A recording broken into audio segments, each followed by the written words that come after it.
سب سے قدیم بانسری ہے وہ ہے دیویا فلوٹ، کہ جو سلووینیا سے ملی تھی اور کہ جو 50,000 سال سے بھی زیادہ پرانی ہے، اور کسی جانور کی فیمر یعنی اس کی تھائی کی ہڈی سے بنی ایک فلوٹ ہے۔ ذرا تصور کریں کہ کیا پتہ انہی فلوٹس میں سے کوئی ایک فلوٹ ہو کہ جسے قابیل کی اولاد بجایا کرتی تھی۔ پری ہسٹری کا دور ذاتی طور پر میرے پسندیدہ ترین ادوار میں سے ایک دور ہے۔ اب اس ویڈیو کے پارٹ 1 میں نے آپ کو بتایا تھا کہ اس ریسرچ کے لیے میں نے جو طریقہ کار استعمال کیا ہے اسے دی سوکریٹک میتھڈ کہتے ہیں۔ ریسرچ کا سب سے مشکل طریقہ کہ جس میں آپ اپنے ہی آپ سے ہر چیز کے متعلق سوالات کرتے ہو، اور میں نے بھی خود سے یہ سوال کیا کہ وائی فلوٹ، بانسری ہی کیوں؟ تو اس سے پہلے کہ ہم آگے بڑھیں میں آپ کو اس کا ایک کوئک آنسر دے دیتا ہوں کہ اس کی 3 وجوہات تھیں۔ نمبر 1، کسی کو بھی اپنی جگہ سے ہلانے کے لیے سب سے طاقتور ذریعہ ایک خوبصورت آواز ہوتی ہے۔ تصور کریں کہ جب پہلی مرتبہ فضا میں بانسری کی مدھر آواز گونجی ہوگی تو یہ ان لوگوں کے لیے کس قدر نئی اور پراسرار چیز رہی ہوگی۔ اس آواز نے فوراً قابیل کی اولاد کی توجہ اپنی طرف کھینچ لی ہوگی۔ نمبر 2، کہ کسی کو عقل اور ہوش سے نکال کر کیفیت اور لذت میں لے جانے کے لیے سب سے بہترین کیا ہو سکتا ہے سوائے موسیقی کی مسحور آواز کے۔ اور نمبر 3 یہ کہ انسان اکیلا گناہ کی طرف اتنا جلدی مائل نہیں ہوتا جتنا جلدی وہ ایک ہجوم میں ہوتا ہے، اور بانسری کی آواز نے ان لوگوں پر یہ تینوں ایفیکٹس دکھائے ہوں گے۔ لہٰذا نتیجہ کیا نکلا کہ عورت اور مرد ایک جگہ اکٹھا ہونے لگے، ان کے درمیان موسیقی گونجنے لگی، ان کے درمیان اختلاط ہونے لگا، اولین جاہلیت اور برائیاں جنم لینے لگیں، عورتیں بن ٹھن کر وہاں آنے لگیں۔ اور یہ وہ مثال ہے کہ جسے الاحزاب کی اس آیت میں پیش کیا جا رہا ہے کہ اولین زمانے کی جاہلیت کی طرح بناؤ سنگھار نہ کرنا۔ لہٰذا اختلاط بڑھتا گیا، بدکاریاں عام ہوتی گئیں، اور یہی چیزیں ان لوگوں کا رواج بن گئیں، اور اپنی انہی سرکشیوں کی وجہ سے وہ لوگ جبارین کہلانے لگے، یعنی قد و قامت میں بھی 70 فٹ اونچے اور گناہوں میں بھی غارق ایک نسل، جبارین کی پوری ایک بستی۔ اب پہاڑ والوں کو سختی کے ساتھ یہ حکم تھا کہ تم لوگوں نے نیچے نہیں جانا اور نہ ہی جبارین کے ساتھ کوئی تعلق رکھنا ہے، لیکن انسانی فطرت ہے کہ وہ ہر اس چیز کی طرف مائل ہوتا ہے کہ جس سے اسے منع کیا جا رہا ہو۔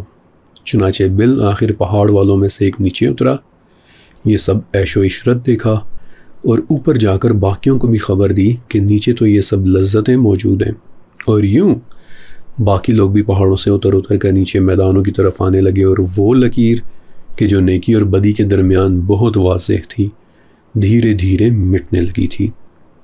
برائی کی بو پہاڑوں تک بھی پہنچنے لگی، اور پھر یہ وہ وقت تھا کہ جب ادریس علیہ السلام نے جو چند صالحین بچے تھے انہیں اکٹھا کیا اور پہاڑوں سے ہجرت کر جانے کا حکم دے دیا، اور تفاسیر کے مطابق لوگوں نے، یا پھر یوں کہہ لیں کہ ان عظیم الجثہ لوگوں نے پوچھا کہ اے اللہ کے نبی ہم یہاں سے کہاں جائیں گے؟ تو آپ نے فرمایا کہ اللہ تعالیٰ ہمیں اس سے بہتر جگہ دے گا۔ اور اس وقت تاریخ کی پہلی منظم ہجرت ہوئی کہ جب ایک نبی اپنے ساتھ اپنی قوم اور اپنے تمام علوم لے کر نکل کھڑے ہوئے۔ اس قافلے کا یہ سفر شروع ہوا، اور 12ویں صدی کے مشہور مورخ ابو الفرج ابن العبری اپنی کتاب تاریخ مختصر الدول میں لکھتے ہیں کہ اس سفر کے دوران ادریس علیہ السلام نے پوری دنیا میں 188 شہروں کی بنیاد رکھی تھی۔ تاریخ مختصر الدول نامی یہ کتاب 12ویں صدی کی ایک بہت مشہور اور بڑی کتاب ہے۔ ابو الفرج نے اس کتاب میں کائنات کی تخلیق سے لے کر اپنے زمانے یعنی منگولز کے حملوں تک کے واقعات لکھے ہیں، اور کافی حد تک اسی کتاب میں ان 188 شہروں کی تھوڑی بہت معلومات بھی مل جاتی ہیں۔ مثلاً یہ کہ کچھ شہر انہوں نے سمرہ یعنی عراق میں آباد کیے کہ جن سے بہت بعد میں پھر سومیرین تہذیب چلی تھی، اور اس قافلے نے وہاں وہ علوم چھوڑے کہ جو تحریر کے متعلق تھے۔ اسی لیے آج ہمیں سمرہ سے دنیا کی قدیم ترین تختیاں ملتی ہیں، مثلاً سومیرین ٹیبلٹس، کہ جن پر ہوئی لکھائی کو ہم کیونیوفارم اسکرپٹ کہتے ہیں۔ پھر کچھ شہر وہاں آباد کیے کہ جو آگے چل کر وادی سندھ کی تہذیب بنی، کہ جہاں پانی کے متعلق علوم چھوڑے گئے تھے، اور اسی لیے وہاں پر نقاشی اور حپاشی کا نظام انتہائی بہترین ہوا کرتا تھا۔ پھر کچھ شہر وہاں آباد ہوئے کہ جہاں ساؤتھ امریکہ کی نارٹے چیکو تہذیب پلی بڑھی، کہ جو کپاس اور کاشتکاری کے علم میں کمال رکھتی تھی۔ الغرض آج دنیا اس بات پر حیران ہوتی ہے کہ کیسے یہ بڑی بڑی تہذیبیں اچانک ایک ساتھ ایک بہت ہی ترقی یافتہ اسٹیٹ میں سامنے آئیں، کہ جیسے انہیں کہیں سے بہت ہی ریڈی میڈ قسم کا علم مل گیا ہو۔ تو اس کا جواب ہے حضرت ادریس علیہ السلام، کہ جنہوں نے پوری دنیا میں شہروں کی بنیادیں رکھ کر وہاں یہ علوم چھوڑے تھے۔ نو ونڈر کہ اللہ تعالیٰ نے ان کے متعلق یہ فرمایا ہے کہ ہم نے انہیں ایک بلند مقام پر اٹھا لیا۔ یہ آیت ادریس علیہ السلام کا ایک بلند علمی مقام بھی بتاتی ہے، اور ایک بلند روحانی مقام بھی، بلکہ ایک بلند لٹرل مقام بھی بتاتی ہے کہ جس میں انہیں زندہ آسمانوں کے اوپر بھی اٹھایا گیا تھا۔ ایک بلند مقام والے نبی کہ جنہیں معراج بھی ہوئی تھی، اور کہ جنہوں نے انسان کو لکھنا پڑھنا سکھا کر پہلے یوٹوپین شہر تعمیر کیے تھے، اور بالآخر دیو ہیکل لوگوں کا یہ قافلہ نیل کے کنارے پہنچ کر مصر میں آباد ہو گیا۔ لیکن ایک چیلنجنگ سوال کہ آخر مصر ہی کیوں؟ دیکھیں، یہ محض کوئی اتفاق نہیں تھا۔ نیل کے کنارے آباد ہونے میں بھی ادریس علیہ السلام کی دور اندیشی موجود تھی۔ دریائے نیل کی وادی ہماری دنیا کا سب سے بڑا ٹائم کیپسول ہے، اور وہ کیسے؟ ہماری دنیا کی قدیم ترین بستی یعنی میسوپوٹامیہ، عراق کی سرزمین، وہ دو بڑے دریاؤں یعنی دجلہ اور فرات کے درمیان موجود تھی، اور ان دونوں دریاؤں کا مزاج انتہائی بے رحم ہے۔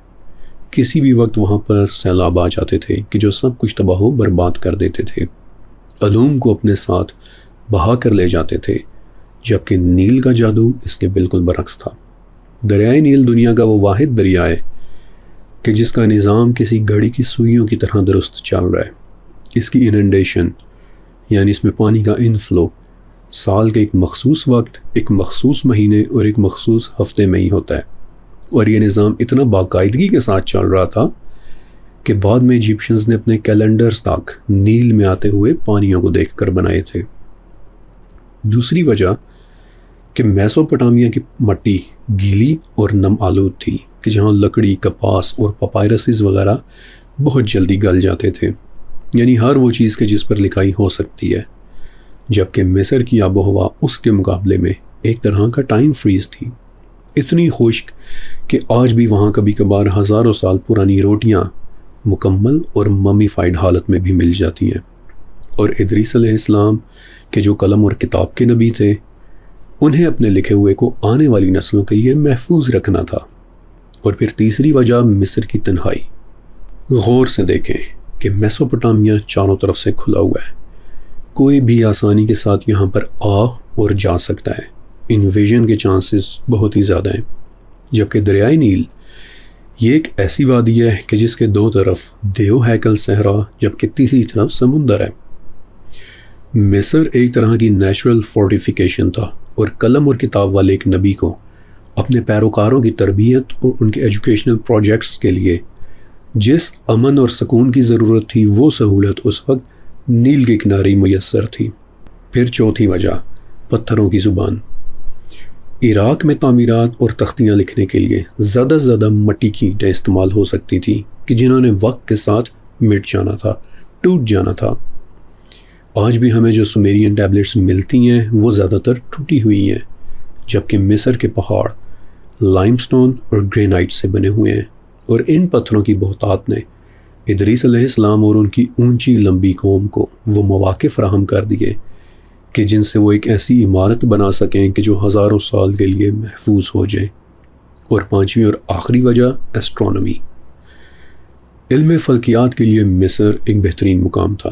دنیا میں ستاروں کو دیکھنے کے لیے اس سے بہتر کیا ہو سکتا ہے کہ نرم موسم کی ایک شام آپ صاف ستھرے صحرا سے آسمان کی طرف دیکھ رہے ہو، اور دریائے نیل کے کنارے سے بہتر اس کے لیے بھلا اور کیا ہو سکتا تھا۔ یہاں پر البتہ کچھ فیملی ممبرز کے ذہن میں ایک سوال آ رہا ہوگا کہ ادریس علیہ السلام ایک نبی تھے، تو پھر وہ مکہ کیوں نہیں چلے گئے کہ جس نے توحید کا گڑھ بننا تھا؟ سوکریٹک میتھڈ اس لیے بہت مشکل ہے کیونکہ اس میں آپ خود کو لمٹس تک پش کرتے ہو۔ اپنے آپ کا امتحان لیتے ہو اور تبھی جا کر آپ سچ تک پہنچتے ہو؟ تو اس سوال کے دو جواب ہیں کہ اس زمانے میں انسانیت ابھی